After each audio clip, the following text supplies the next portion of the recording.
Bus ଧକ୍କାରେ ଭାଙ୍ଗିଲା 2 ବଖରା ଘର, ଜଣେ ଗୁରୁତର, 3 ଆହତ। ନୟାଗଡ଼ ଜିଲ୍ଲା ଓଡ଼ଗାଁ ବ୍ଲକ ଅଧୀନ ଶରଣକୂଳ ନିକଟସ୍ଥ ପୂତ ବିଭାଗ ବଙ୍ଗଳା ନିକଟରେ ଏକ ଘରୋଇ ଯାତ୍ରୀବାହୀ ବସ୍ ଭୁବନେଶ୍ୱରରୁ ଭଞ୍ଜନଗର ଯାଉଥିବା OD 33P 0120 number Baraladevi bus ସକାଳ ପ୍ରାୟ 10ଟା ବେଳେ ହଠାତ୍ ଦୁର୍ଘଟଣା ଘଟାଇବାରେ 2 ବଖରା ଟିଣ ଛପର ଘର ଭାଙ୍ଗି ଯାଇଥିବା ବେଳେ ଜଣେ ଗୁରୁତର ଆହତ ଏବଂ 3 ଜଣ ଆହତ ହୋଇ ପ୍ରଥମେ ଶରଣକୂଳ ମେଡିକାଲ ପରେ ନୟାଗଡ଼ ମେଡିକାଲରେ ଚିକିତ୍ସିତ ହୋଇଛନ୍ତି।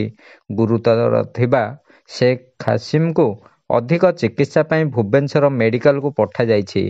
ଘଟଣାସ୍ଥଳରେ ପ୍ରତ୍ୟକ୍ଷଦର୍ଶୀଙ୍କଠାରୁ ସୂଚନା ଅନୁଯାୟୀ କୌଣସି କାରଣରୁ ବସ୍ଟି ବଙ୍ଗଳା ବୁଲାଣିରେ ବାମକୁ ବୁଲାଇବା ପରିବର୍ତ୍ତେ ରାସ୍ତାର ଡାହାଣ ପାଖକୁ ମାଡ଼ି ଆସିଥିଲା।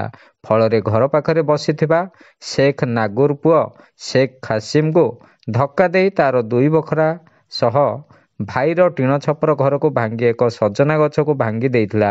ଫଳରେ ବସ୍ ତଳେ ଚାପି ହୋଇ ଶେଖ୍ ହାସିମ୍ ଗୁରୁତର ଆହତ ହୋଇପଡ଼ିଛି। କିଛି ଲୋକ ମେସିନ ଦ୍ୱାରା ବସ୍କୁ ଟେକି ତା ତଳୁ ଉଦ୍ଧାର କରି ନିକଟସ୍ଥ ଗୋଷ୍ଠୀ ସ୍ୱାସ୍ଥ୍ୟକେନ୍ଦ୍ରକୁ ନେଇଯାଇଥିଲେ।